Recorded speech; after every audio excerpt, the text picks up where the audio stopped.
Él es Gonzalo Sánchez de Lozada, el Goni. Ahorita es visto como el peor gobernante de Bolivia, pero no siempre fue así. En su primer gobierno, muchos pensaban que el Goni estaba salvando a Bolivia. De supuesto salvador a traidor. Es un gran salto. ¿Cómo pasó todo esto? ¿Cómo lo hizo? ¿Fue el único? Pero hoy te hablaré de mucho más que anécdotas sobre un presidente. Te voy a contar la historia de cómo un puñado de empresarios logró vender un país. Su red involucra cientos de funcionarios y empresarios y miles de millones de dólares en corrupción. Para Bolivia, fue una gran tragedia.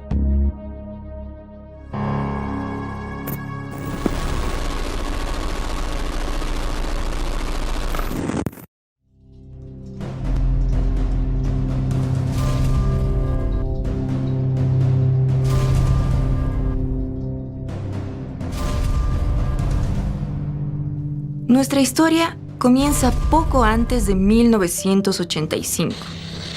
Después de que el dictador Banzer renunciara gracias a las protestas sociales masivas, se habían sucedido un gobierno tras otro en el lapso de 3 años. El último de ellos, y el primero en ganar unas elecciones en más de 15 años, había sido Siles Zuazo, un civil de izquierda que tuvo que lidiar con una enorme crisis económica, con un Congreso en oposición y con la guerra económica que se imponía desde diversos frentes. Había un boicot económico, había ocultamiento de productos, algo similar a lo que ocurre actualmente en Venezuela. No había medicamentos, no había pan, el transporte urbano era caótico e insuficiente. Y entonces una posibilidad de gobiernos de izquierda y de una salida revolucionaria quedó anulada en el horizonte de expectativas de la población. Entonces quedaba el único camino las derechas.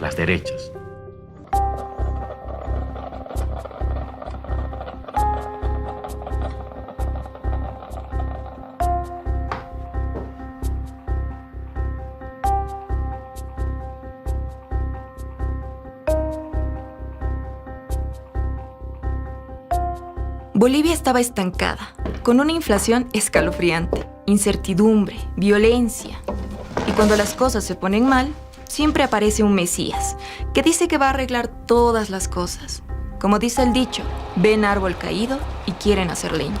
Al que le tocó ese papel fue a Víctor Paz. En 1985 ganó la ADN de Hugo Banzer. Como en ese tiempo los presidentes se los elegía en el Congreso, terminaron pactando para que sea el MNR de Víctor Paz el que llegara a la presidencia. Un elemento clave para entender lo que hicieron estos gobiernos fue la democracia pactada. Los partidos con más votaciones pactaban la elección del presidente. También se repartían por cuotas los puestos en el Parlamento y acordaban las leyes que firmarían. Así, se repartían entre todos el poder y se cuidaban entre todos las espaldas. En 1985, Hugo Banzer de ADN logra el 32.7% de votos, una mayoría relativa. El MNR y la ADN optaron por aliarse en el Parlamento y votar entre los dos para que Víctor Paz Estenssoro asuma el cargo de presidente.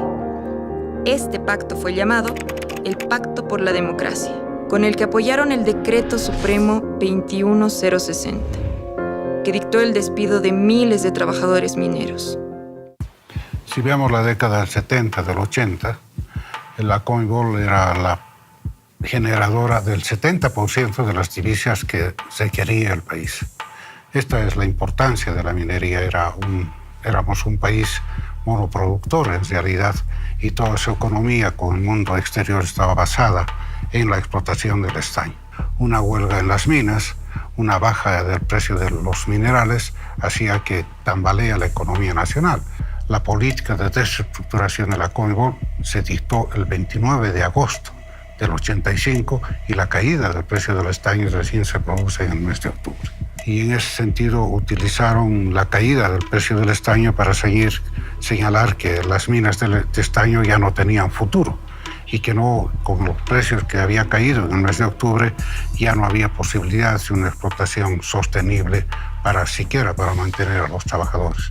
No se vislumbra salvación posible sin un plan de estabilización global que corrija el desbarajuste existente en la nación. Víctor Paz Estenssoro justifica el inicio de este proceso de enajenación, él manejaba una frase. Con gran dolor para todos, Bolivia se nos muere. Estimados conciudadanos, la patria se nos está muriendo y es preciso no eludir ningún recurso para un tratamiento de emergencia que detenga el desenlace. De los 36.000 mineros se fueron casi 30.000 y quedaron solamente 6.000 mineros en el país. Hemos visto cómo la gente se iba. Las movilidades salían de aquí de Huanuni como en caravana, llenas de sus cosas, porque aquí ya no había más, trabajaría la privada y la privada ya no quería a los compañeros que están deslocalizados. Cada día 5 o 6 movilidades del distrito con toda su familia sin rumbo, donde establecerse, donde quedarse, donde dejar a su familia o donde pernoctar una noche con los trabajadores o con toda su familia. Si no nos amargamos es porque nos sentimos un poco fuertes. Por tradición se fueron creando barrios mineros en todas las ciudades. En Cochabamba tenemos La Chimba, tenemos Alalay, y aquí en el Alto tenemos Villa Santiago 1 y 2. Y obviamente fue duro para ellos, porque llegaron a lugares donde no había agua, no había alcantarillado, no había luz eléctrica. 85 los años de la operación. 85, la colección, cuando nuestros papás les han pasado sus cartas de agradecimiento y les han finiquitado, pero con un finiquito, como se puede decir, mísero. Mísero. ¿Qué vamos a hacer nosotros? Si vamos a dejar esta mina o nuestro trabajo, nuestras fuentes de trabajo, nuestra familia, ¿en qué va a aparecer? Yo tengo 8 hijos. Ahora los 8 hijos, ¿quién va a mantener? A cuya razón yo me sostengo trabajando. Es un delito querer botar a miles y miles de trabajadores a la calle. Nos están quitando la salud, la educación, que es lo primordial para un ser humano. La lucha y la resistencia de los trabajadores fue muy larga. Esta marcha por la vida es la muestra del valor. Pasado el estado de sitio, la Federación de Mineros planteó un plan de emergencia para la salvación de Comibol. Y esto produjo la Marcha por la Vida. No solo la Marcha por la Vida fueron los trabajadores mineros, sino también recibimos los fabriles, campesinos, maestros, etcétera, etcétera, en muchos sectores laborales. 12.000 trabajadores movilizados en la carretera fueron cercados allá en Patacamaya, a la cabeza. Amanecimos rodeados de soldados y con una multitud de gente, de compañeros. Pero el operativo implicó la movilización de 3 divisiones de las Fuerzas Armadas. Sin duda hubiera habido un montón de muertes y hubiera sido una masacre totalmente como el 21-060 y al mismo tiempo la muerte de varios compañeros que muchos dirigentes preferían hacerse llamar traidores a que pierdan a sus soldados. Y lamentablemente retornamos de este calamar. Del minero boliviano que muy pronto volverá. Lo que hace Víctor Paz y su gobierno es hacer estudios de cómo se podrían privatizar las empresas. Uno de los estudios lo hace la Pricewaterhouse, por ejemplo. Recomienda que no se hable frontalmente del concepto de privatización, que esto, según ellos, caería muy mal entre la población y no tuviera éxito. Entonces lo que la Pricewaterhouse recomienda es hablar de reordenamiento de las empresas públicas. Víctor Paz hace los estudios para la privatización, Jaime Paz hace las primeras privatizaciones, aproximadamente 27 empresas, Gonzalo Sánchez de Lozada enajena a las grandes empresas del país, pero también las pequeñas y las medianas, aproximadamente 42 empresas que las transfiere directamente a la empresa privada. Hugo Banzer y Jorge Quiroga, que terminan por enajenar las últimas empresas que quedaban. Al quebrantar la lucha sindical, estos gobiernos rompieron la última resistencia organizada que quedaba. La derrota de la Marcha por la Vida marcaría el inicio del mayor ciclo de privatizaciones que ha tenido Bolivia en su historia.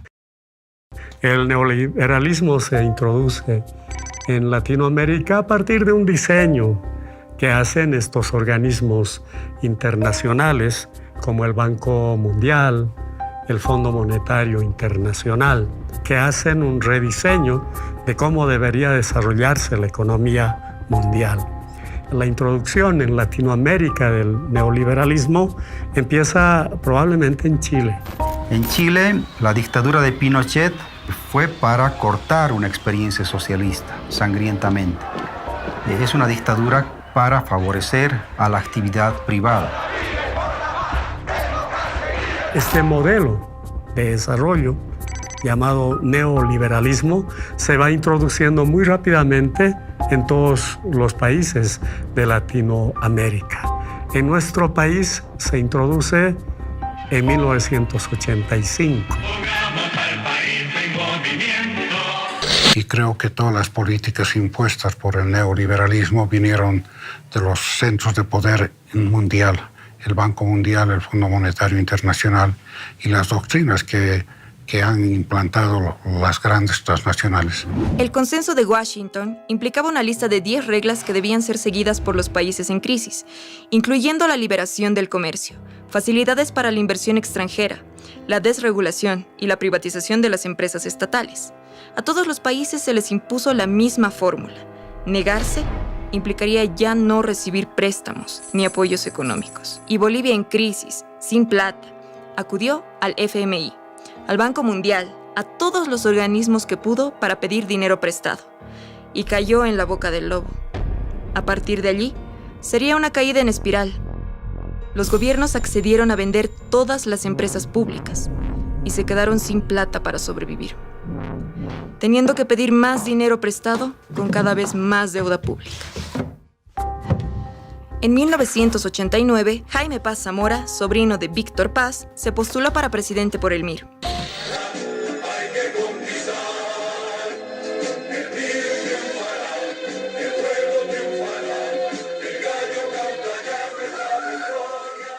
El proceso de privatización, que es el primer proceso de la enajenación, empieza con Jaime Paz Zamora. La enajenación es la forma en la que los gobiernos neoliberales aniquilaron las empresas públicas. Había 3 fórmulas: la privatización, la capitalización y el cierre de las empresas públicas.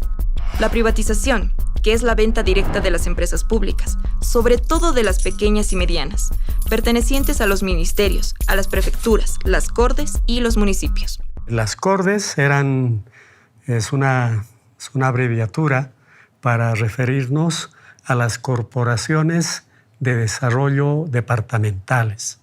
O sea que se crearon estas corporaciones para propiciar el desarrollo social, económico de los diferentes departamentos. Y Jaime Paz Zamora, a través de un decreto, dispone que todas las empresas de todas las corporaciones de desarrollo sean privatizadas. Ahí se destaca un personaje, desde mi punto de vista, nefasto. Samuel Doria Medina.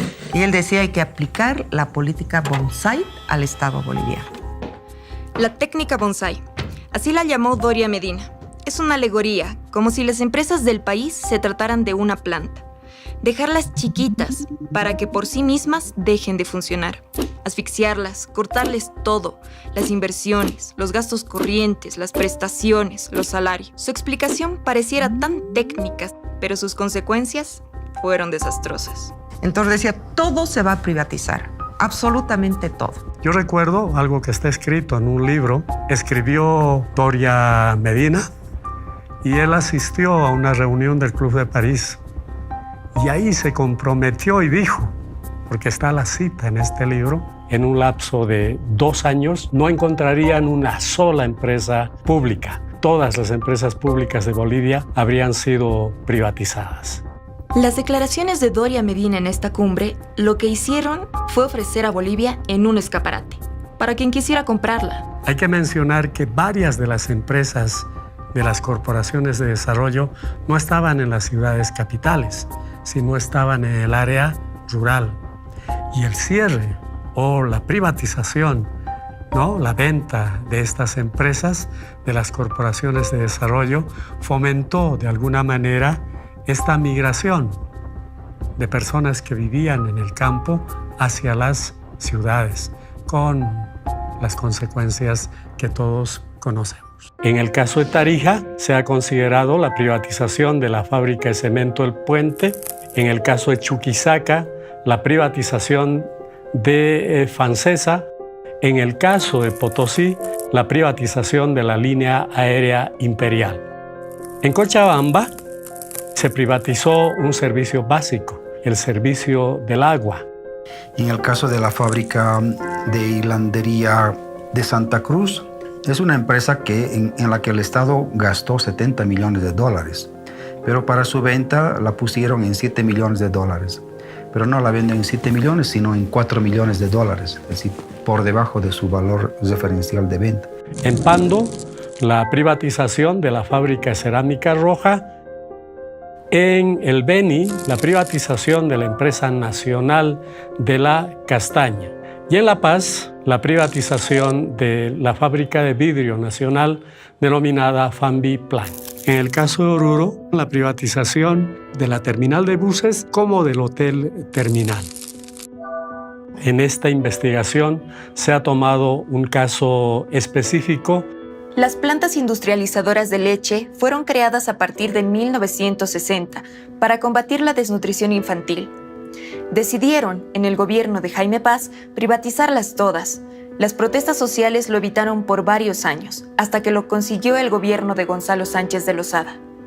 Las 2 PIL más grandes fueron vendidas en paquete a una empresa peruana. Estas empresas valían casi $13 millones.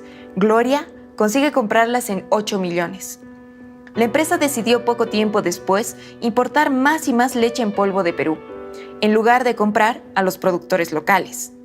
Por esta razón, los productores nacionales sufren las consecuencias y los precios aumentan en forma paulatina.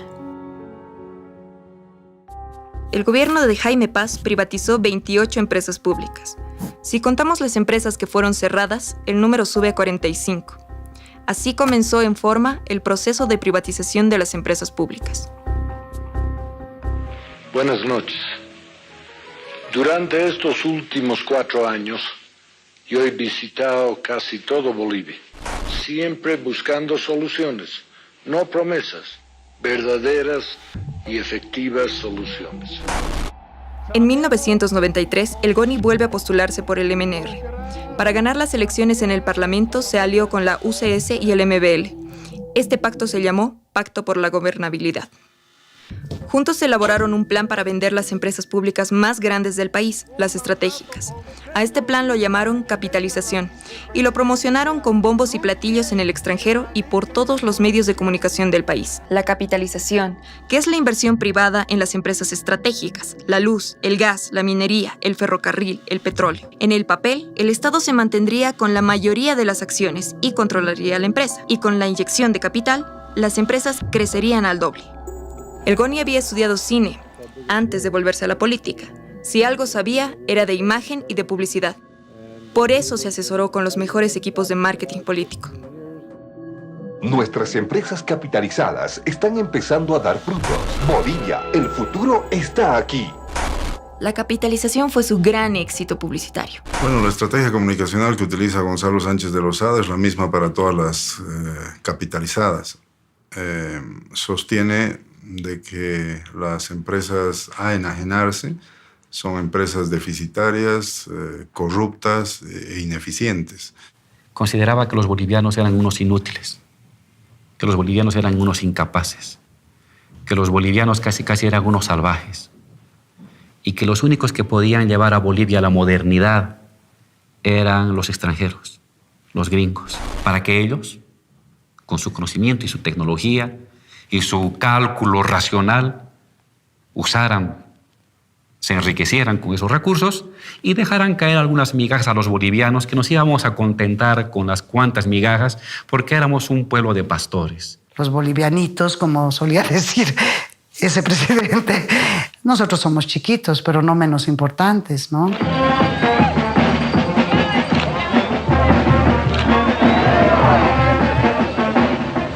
What I laugh about is you shampoo it, and then when you comb it, it's still full of this stuff. This is God's punishment to politicians in Bolivia. And you can't say anything except thank you. They rub it into your head. It's wishing luck. Incluso Gonzalo Sánchez de Lozada llega a ofertar de que Bolivia iba a crecer al 8% en su Producto Interno Bruto, cosa que obviamente no sucede.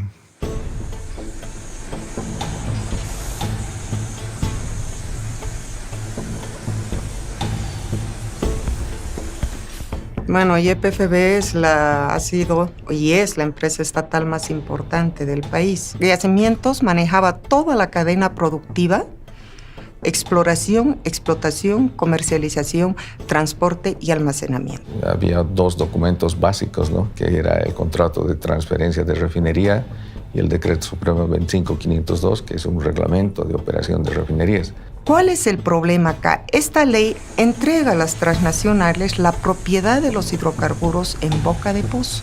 Y bueno, se dio un proceso de enajenación total. Bueno, yo trabajaba en la refinería Gualberto Villarroel y se dio el proceso en las refinerías no de capitalización, sino fue una enajenación, fue una venta de las refinerías a la empresa privada. En este caso fue Petrobras la que compró las dos refinerías más grandes de Bolivia. Muchos compañeros que eran, me imagino que del MNR, eran optimistas, ¿no? Decía que la capitalización iba a salvar realmente a YPFB. Pasa esa política y va a ser capitalizada ya con el gobierno de Gonzalo Sánchez de Lozada. De la misma forma, una política muy clara era deshacerse de los trabajadores, ¿no? Se hizo cargo Petrobras. Creo que de la mitad de nosotros se deshizo. Se calcula entre 6.000 a 8.000 trabajadores que tenía. Por no decir aterradores, hemos vivido momentos muy malos. Por detrás de cada trabajador siempre hay una familia.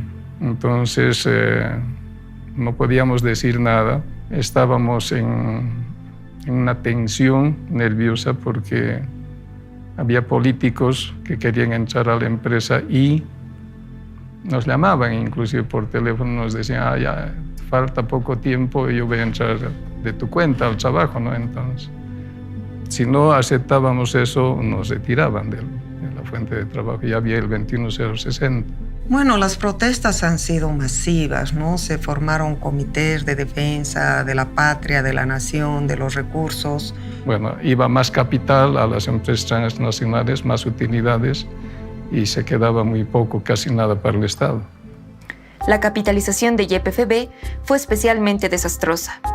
YPFB era la empresa que sostenía al Estado boliviano, aportando la mitad de los ingresos nacionales. Ahora, las empresas extranjeras aportarían apenas un 18% en regalías, con cada vez menos ingresos para Bolivia.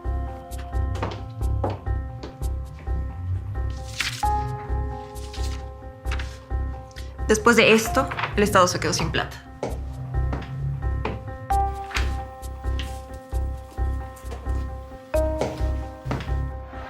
Las consecuencias de todo esto las veríamos unos años después.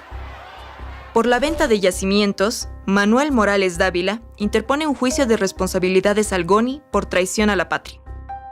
Morales Dávila era un académico reconocido, pero era tan fuerte el poder del GONI que el encarcelado resulta ser nada menos que el propio Morales Dávila.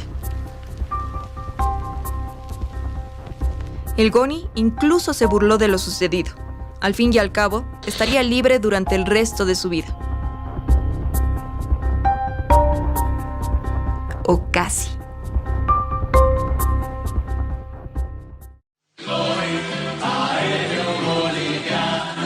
Lloyd Aéreo Boliviano le ofrece sus vuelos diarios a La Paz, Santa Cruz y Cochabamba. Este es un gran progreso, un gran paso y una gran muestra de lo que la capitalización puede hacer en una empresa que prácticamente se nos estaba muriendo. El Lloyd fue creada en el año 1925 y el principal rol que cumplía el Lloyd era de integración. Inicialmente vinculando las rutas internas y con posterioridad el establecer un vínculo entre el país y el exterior. Antes de su capitalización tenía un valor de mercado de $90 millones, sin considerar el valor de sus intangibles, que según las consultorías que se contrataron en ese tiempo, era de aproximadamente 30 millones de dólares. Es decir, una empresa que costaba aproximadamente 120 millones de dólares. Y establecieron que el valor en libros de esta empresa era 23 millones de dólares. Me acuerdo de estar también leyendo los periódicos de aquella época y ver cuántas movilizaciones había, ¿no? Cuántas movilizaciones hubo para que el Lloyd Aéreo Boliviano no pase a manos privadas. Era una empresa, orgullo nuestro, era la línea bandera, una de las empresas que mantuvo su nombre, el primer nombre más antiguo de empresas aéreas de Sudamérica. Tenía convenios y posibilidades de vuelo con muchísimos países, realmente una empresa potente. Cuando se ha capitalizado el Lloyd, yo ya era jefe de un departamento, entonces yo sabía que nosotros no le costábamos un centavo al Estado. Es más, el Estado le debía a la empresa. Con la sola presentación de una empresa se podía llevar adelante el proceso de capitalización. Y es BASF, una empresa que además con oscuros antecedentes, con un historial negro en el Brasil. Puedo influir ante la casa matriz de mi empresa sobre qué se debe hacer y cuál es el camino a seguir con el personal del Lloyd Aéreo Boliviano. Pero por favor, que se queden tranquilos. Esta es una época de desarrollo de la compañía y hay que pensar con el futuro y no con la historia del pasado. Pertenecía a la familia Cañedo y la familia Cañedo tenía ya antecedentes procesales en Brasil. Tenía procesos por haber malversado aproximadamente 800 millones de dólares. O empresário Wagner Cañedo foi preso hoje em Brasília. O empresário foi dono da companhia aérea VASP. Ahí yo me di cuenta que todos sabían que estos señores de la VASP eran unos pillos. Tanto así que inmediatamente que ellos se pusieron en el Lloyd, ya no nos dieron crédito. Eso, yo que era una pinche ejecutiva, que no era economista, que era comercial, ya me di cuenta. Yo llegué a mi casa y dije, aquí estoy en manos de pillos. Aún así, teniendo estos antecedentes delictivos, la familia Cañedo, propietaria de la VASP, se adjudicó la capitalización del Lloyd Aéreo Boliviano. El valor nominal de las acciones del LAV era de $20.53. El valor ofertado por acción es de $42.24. Superó en $20 el valor en libras. Todos aquellos cronogramas que se habían establecido para cumplir con el aporte de capital del Brasil nunca se cumplieron, porque los mecanismos de control, los mecanismos de fiscalización no funcionaban. Prácticamente fue una mina de oro para ellos, porque empezaron a saquearla a la empresa, desmantelando inclusive los aviones, el stock de repuestos. Ellos no han sido capaces de poner un tornillo. En forma recurrente denunciaban de que varios repuestos que tenía el Lloyd Aéreo Boliviano, como turbinas u otros necesarios para la aeronavegación, salían de las despensas del Lloyd Aéreo Boliviano y se iban con destino a Brasil. Lamentablemente los trabajadores, los empleados del Lloyd, hemos sido prácticamente despedidos y echados a la calle sin que se nos haya pagado la indemnización que correspondía a cada empleado. Hay un 40% creo todavía de la empresa que no ha cobrado nada, que se ha quedado en la calle y que no tiene ni jubilación. Lloyd Aéreo Boliviano fue el escenario de uno de los reality shows más sorprendentes y tristes de la historia boliviana. Ernesto Asbun fue prestanombres de Raúl Garafulic. Garafulic lo usó de palo blanco para comprar muchas acciones del Lloyd sin que se enterara nadie. Pero Asbun decidió que si Lloyd estaba a su nombre, entonces él podía ser el dueño. Garafulic lo demanda.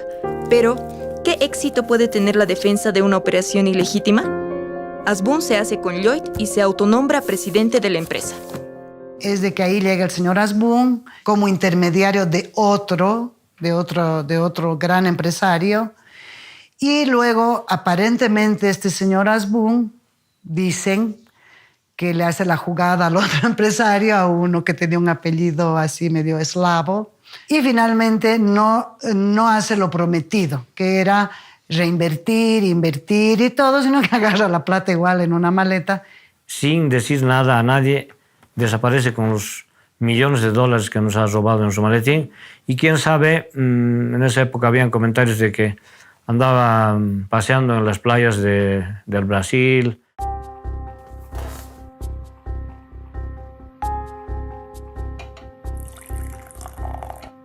Además de capitalizar 5 empresas estratégicas de Bolivia, ENDE, Entel, ENFE, LAV y YPFB, el GONI logró vender otras 42 empresas bolivianas. Sin embargo, la mecha de la revuelta social ya estaba prendida.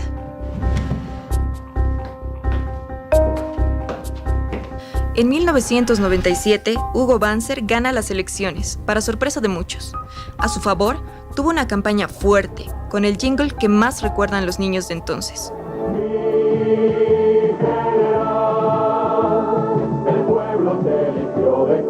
Viene el gobierno de Hugo Banzer Suárez y Jorge Tuto Quiroga, y ellos deciden, descartamos la capitalización de Vinto, pero la vamos a privatizar.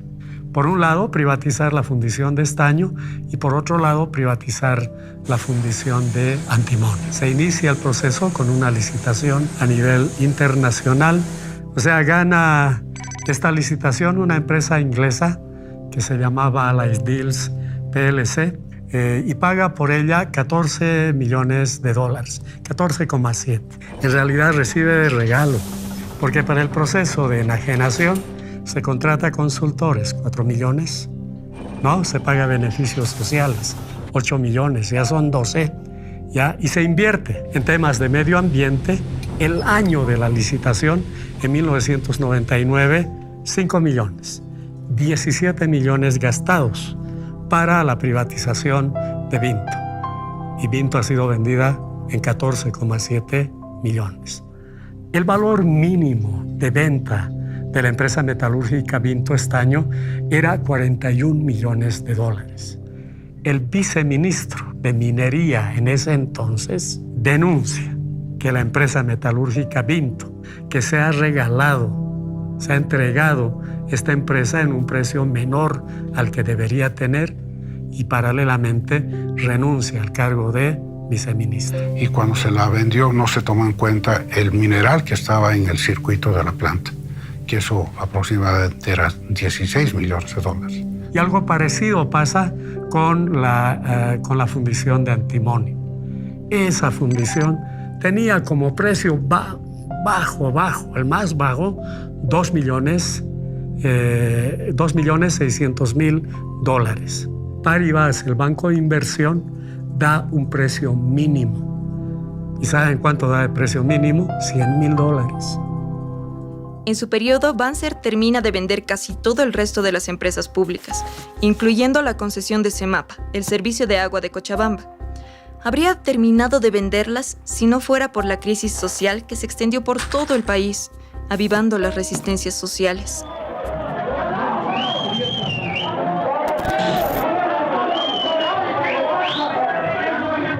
El año 99, en octubre en realidad, el gobierno determina, por presiones del Banco Mundial, sujeto a un chantaje, como siempre, de este organismo financiero internacional, de dar un préstamo a cambio de, en este caso, la privatización del agua.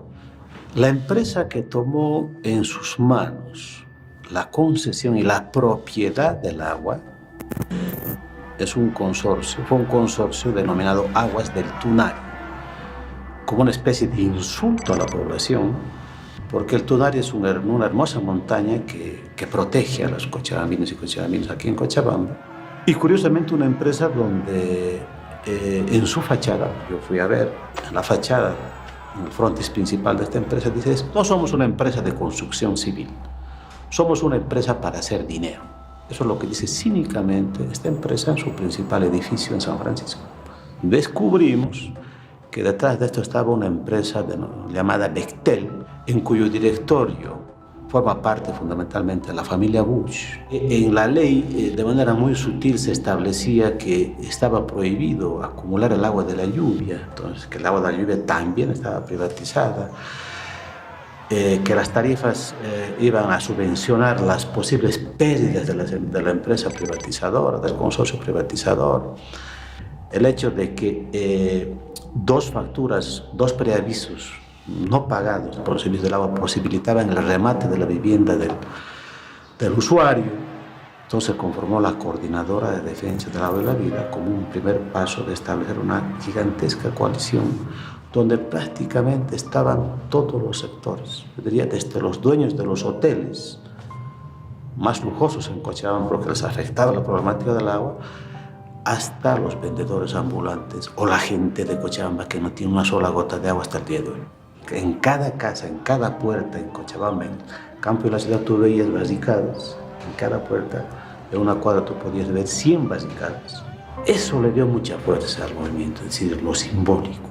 Y la única táctica que tuvimos para comunicar esto fue el tocar puerta a puerta, cara a cara con la gente, informarnos de manera personal, sino era simplemente la voz, los ojos y el corazón de la gente para sentir lo que estaba pasando. Y ante la imposibilidad de dispersar con los elementos tradicionales, como gases, perros, palos y balines de goma, utilizó francotiradores. Y aquí cayeron pues por lo menos 30 jóvenes, todos heridos de bala, con lesiones irreversibles, y murió un joven. Y alguna vez pensábamos y dijimos, ¿por qué hemos perdido el miedo en aquel tiempo? Y la gente decía, porque hemos recuperado la confianza mutua, porque hemos dejado de sentirnos solos. Y cuando uno se siente solo, siente mucho miedo. Pero cuando uno deja de sentirse solo, acompañado, pierde el miedo. Yo repetía un eslogan que decía, el pueblo unido jamás será vencido.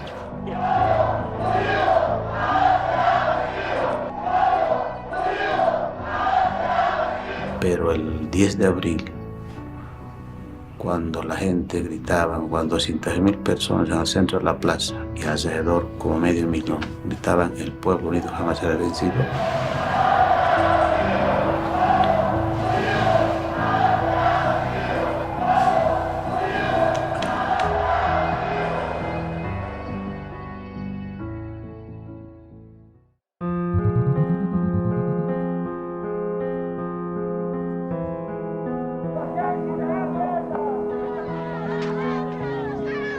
yo diría que la guerra de la coca se genera pues desde el momento mismo en que la DEA establece sus cuarteles en las zonas cocaleras y establece un conflicto armado, desigual, totalmente desigual contra los compañeros cocaleros. Pero la guerra de la coca se traslada a la ciudad después de la guerra del agua, ¿no? El año 2001-2002, ¿no?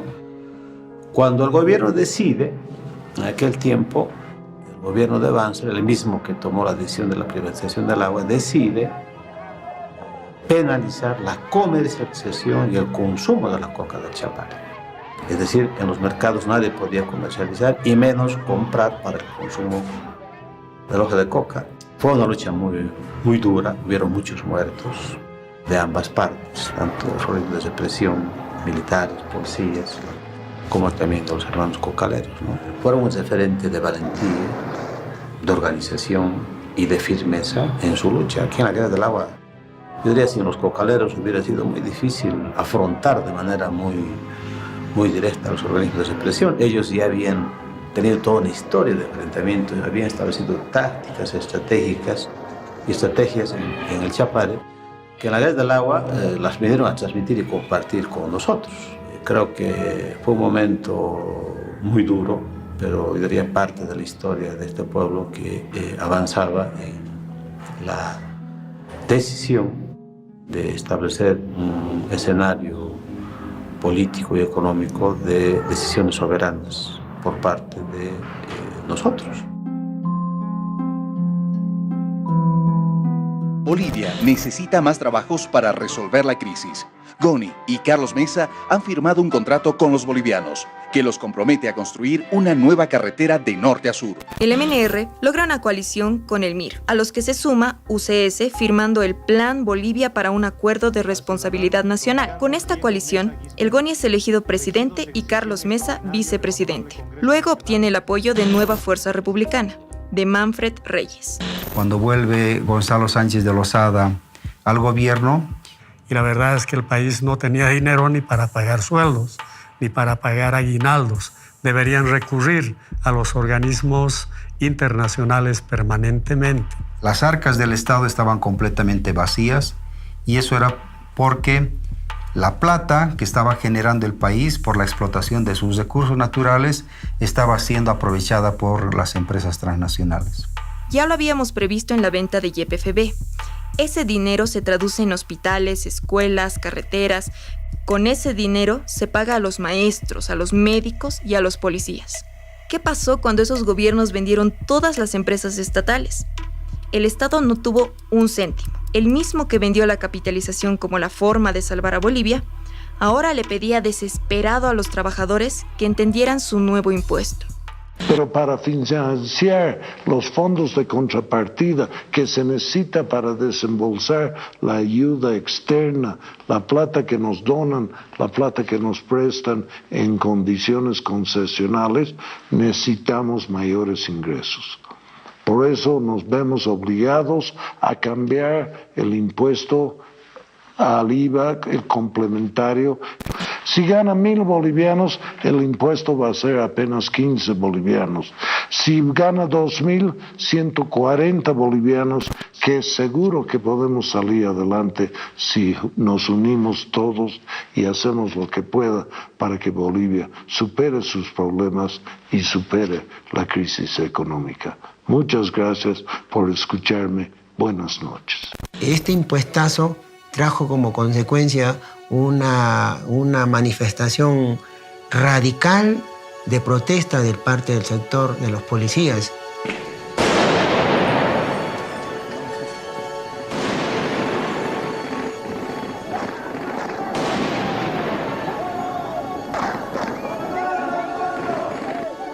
Hay un enfrentamiento en la Plaza Murillo entre policías y soldados y el ejército, ¿no? El ejército que respaldaba a Gonzalo Sánchez Lozada y los policías que estaban reclamando que se les elimine ese impuestazo, ¿no? Estaba tendiendo a radicalizarse de tal forma que ya en 2003 el sector de los campesinos realiza un bloqueo. Pero bueno, en ese bloqueo en Guarizata el ejército mató a 5 personas, dentro de ellas a la niña Marlene de 8 años, una niña de 8 años que hoy día ya hubiera tenido 22 años. Esta masacre de Guarizata prácticamente era el prolegómeno, ¿no? El inicio de la guerra del gas.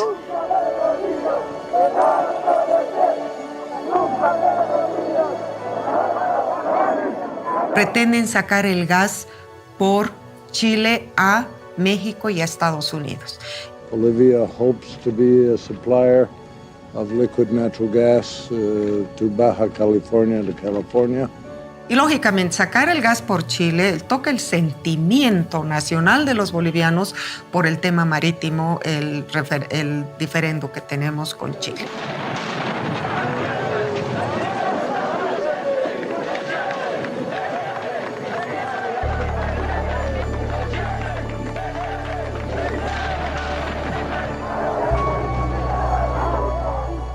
Y a partir de ese agravio histórico es que se fue construyendo una voluntad nacional popular, una voluntad colectiva de dignidad y de soberanía frente a esta decisión que estaba tomando Sánchez de Lozada. Un domingo, creo que no fue si el 10 o el 11 de octubre de 2003, ya a esa fecha La Paz estaba ya como 20 y tantos días de bloqueo. Bloqueo absoluto donde no circulaba ningún vehículo ni transporte. Y en consecuencia de ello no había gasolina, no había GLP, no había gas. Sánchez de Lozada y Sánchez Berzaín instruyen a la Fuerza Armada trasladar cisternas de GLP y de gas, de gasolina, desde Sencata a La Ceja para que puedan ingresar a la ciudad de La Paz.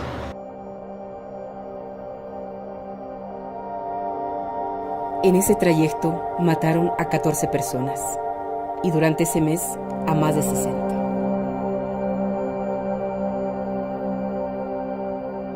El error más grande fue que Sánchez Lozada deje el poder. Él tenía la obligación y nosotros teníamos, y si hay algún delito por el cual a mí me quieren juzgar y condenar, no necesitan hacerlo, yo me declaro culpable. Bueno, el motivo de nuestra movilización es en contra de este gobierno. Me sorprendí la cantidad de gente que había. Una inmensa cantidad de gente. En cada esquina, los paseños Lo recibían a los salteños con pan, con agua, con refresco. Nos abrazaban. Y ahí me acordé lo que decían los bolivianos. El león dormido se ha levantado. Y ahí comprobé, efectivamente, que el pueblo paceño y alteño se habían juntado. Era la voz unísona que Gonzalo Sánchez Lozada debía salir. Fuera Gonzalo Sánchez Lozada. Y en esa guerra, ya finalmente el neoliberalismo colapsa. Antes de irse, el GONI sacó dinero del Banco Central de Bolivia y se lo llevó en maletas al huir del país. Renuncia a GONI, se va, como ustedes conocen, en un helicóptero con su ministro de gobierno y otros, creo que era su ministro de comunicación, se van al exterior, a Estados Unidos, y asume la presidencia el vicepresidente, que era Carlos Mesa. El pueblo recibió con esperanza a Carlos Mesa. Él prometió, frente a toda esa gente, firmar la ley de hidrocarburos. Poco tiempo después, se retracta. Porque no hay un solo país en América Latina más dependiente que Bolivia en lo que hace a la cooperación. Sabe, señora maestra, le estoy pagando a La Plata una parte de su salario de la limosna internacional que recibo porque extiendo la mano. Por lo tanto, no acepto y le pido a usted, ciudadano, que no crea esa mentira gigantesca e inaceptable de que Evo Morales tiene una ley en favor del país y Carlos Mesa y su gobierno una ley en contra del país. Hacer discursitos de independencia y de soberanía sentado del otro lado del escritorio es muy fácil.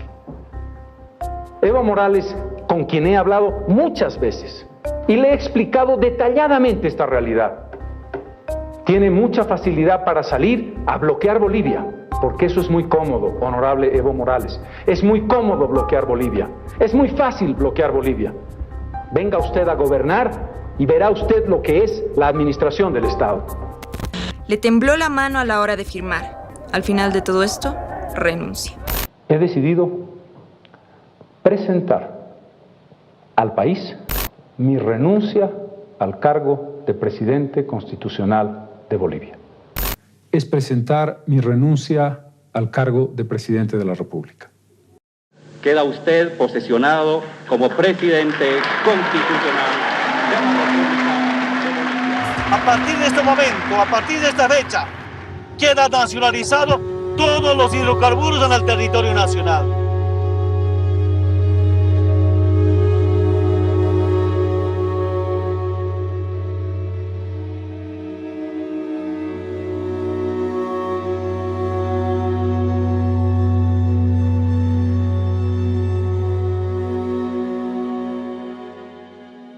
Después de haber investigado todo esto, nos dimos cuenta que era importante mencionar.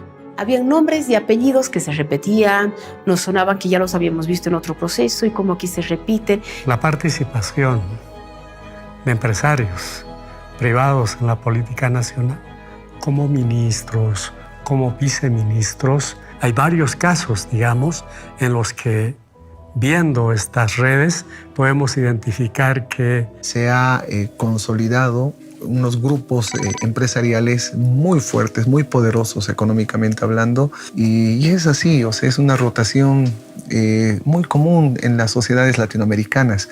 Y varios de esos personajes todavía están vigentes, viven alrededor de nosotros. Uno de los nombres que más destaca de los implicados es el exministro del gobierno de Jaime Paz Zamora, el señor Samuel Doria Medina. Doria Medina fue asesor económico de Jaime Paz Zamora y luego ministro de Planeamiento y Coordinación, desde donde coordinó la enajenación de gran parte de las empresas públicas. También era presidente de la Sociedad Boliviana de Cemento, S.A., de la cual también era el accionista mayoritario. Entre los socios de Soboce figuran Fernando Romero Moreno, ministro de Planeación y Coordinación, y casualmente socio del Citibank y el Grupo Visa, entre cuyos socios también figuraba GONI. Otro socio de Soboce fue Flavio Carlos Escobar Llanos, subsecretario de Desarrollo Socioeconómico, y fungió como representante legal de Doria Medina en la compra de FACEP, en la que también participó Susana Doria Medina Ausa, hermana de Samuel. Giovanni Pacheco Fiorillo, trabajador y hombre de confianza de Doria Medina en Soboce, fue coordinador en el ministerio de Doria Medina y gerente de FACEP cuando ésta fue privatizada. Luego de hacerse con las empresas cementeras de Sucre y de Tarija, Samuel Doria Medina llega a copar el mercado del cemento como empresario cementero durante la década del 90. Entonces el señor Ivo Kulgis, que fue ministro, pero también fue empresario de un medio de comunicación, en el mismo periodo en el que este empresario privado, dueño de uno de los medios de comunicación, que era la Red 1, está fungiendo como ministro de Gobierno de Economía, además del área de finanzas, una de las más importantes en el proceso de enajenación, su hermano, el señor Tomislav Kulgis-Wichner, está como director en empresas capitalizadas, Transredes y Corani, si no me equivoco. Alfonso Rebollo Tenier, el propio ministro de capitalización del GONI, es hermano de Gabriel Rebollo Tenier, personero de Shell, tío de Edgar Sarabia Durnik, secretario de capitalización, y tío de Carlos Sarabia Durnik, gerente de Entel.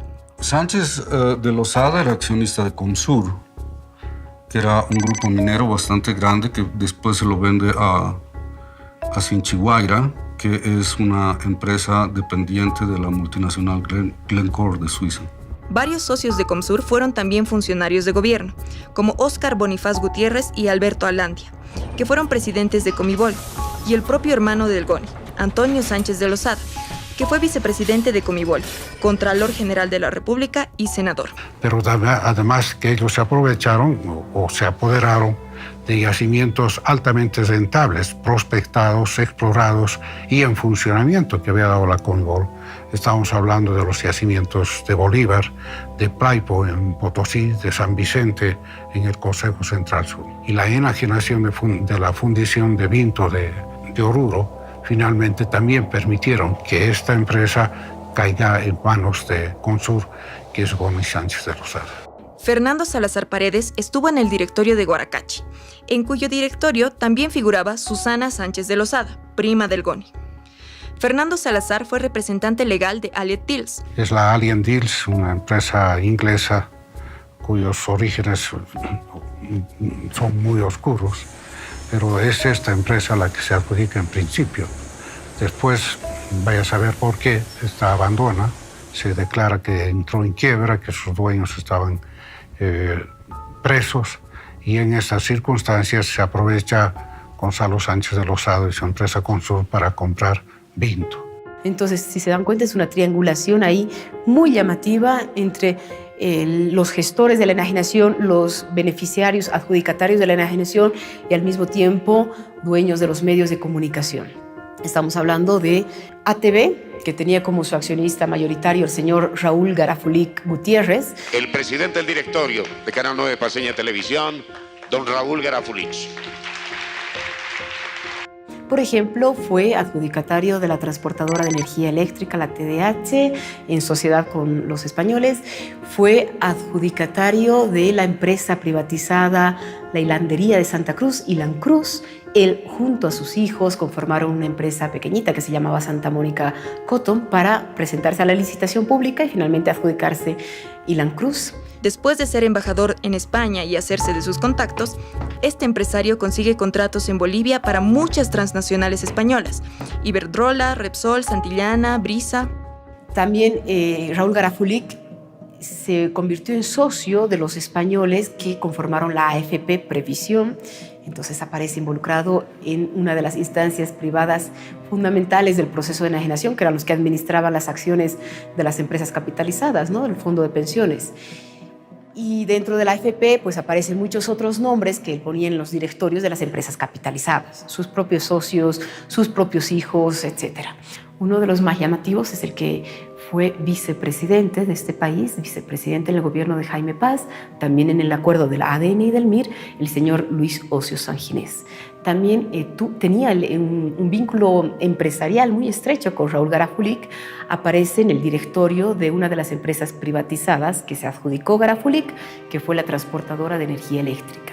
Aparece en el directorio de la capitalizada Entel y es director porque es nombrado por la AFP Previsión, en la que también fue parte de su directorio. Garafulic compró Hilancruz, después de lo cual la vende a Andrés Petricevic. ex ministro de Transporte y Obras Públicas, con quien compró también el periódico La Razón y fue director de la capitalizada empresa Chaco. Petricevic era accionista de AFP Pervisión, en donde fue director en 2002. Otros directores de la empresa fueron Carlos Kempf, Manfredo Kempf y Julio Kempf, quien también fue director de Ferroviaria Oriental. Allí también fue director Raúl Garafulic y su hijo, Dieter Garafulic, quien a su vez también fue director de Transredes. En el mismo consorcio aparece Samuel Doria Medina del MIR, con Andrés Petricevic del MNR, con el señor Julio León Prado, que estuvo muy próximo también al MNR, al ADN, el accionista mayoritario de la aseguradora adjudicataria de hacerse cargo de los seguros y también del Grupo Visa, que participó en varios procesos de estos. Podemos concluir diciendo que nosotros hemos identificado 55 individuos articulados entre sí por nexos políticos, empresariales y familiares. ¿Y cuánto fue lo que nos quitaron? Se dieron los recursos naturales a valor cero. Enajenaron el 80% de todas las empresas públicas. Nos quitaron más de 30 millones de dólares en los departamentos. Y por las empresas estratégicas gastaron casi 300 millones de dólares entre consultorías, bonos, etc. Nos quitaron el 119% del Producto Interno Bruto. Las consecuencias se sintieron en todo el país. Deuda, desempleo, migración, despidos.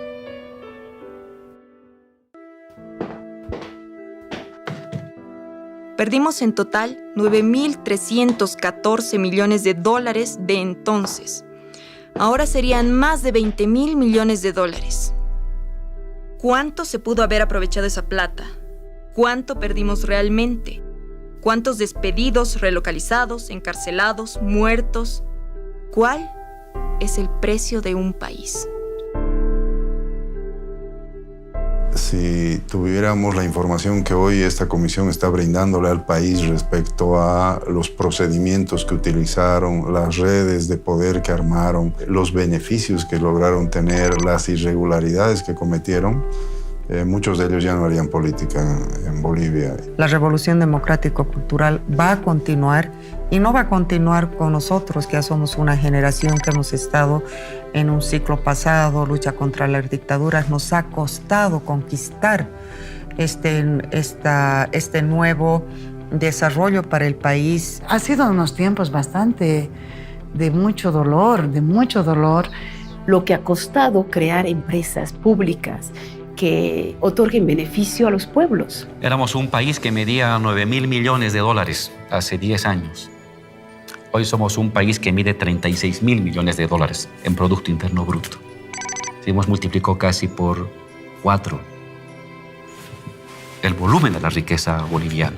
Y eso es básicamente haber recuperado el control del gas, del petróleo, de los minerales, de las telecomunicaciones, de la electricidad. Creo que defender los recursos naturales es vital para el pueblo boliviano porque es la manera de defender la soberanía y nuestra identidad nacional. Pero también el trabajar permanentemente la memoria.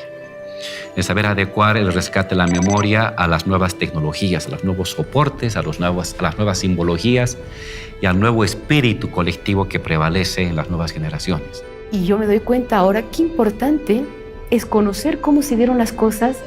Porque si algo hay que aprender del pasado, es que los grandes errores que se han cometido no se los vuelva a repetir. Pero qué duro, y ojalá nunca, pero nunca nos vuelva a pasar. Ojalá no abramos ni así la puerta, porque ahora ya siento yo que la puerta ya está la pata metida ahí. Y privatización, reitero, no solamente es un despojo de algo material, de algo que afecta a la vida de la gente, sino también privatización significa el querer borrar la historia, tu memoria.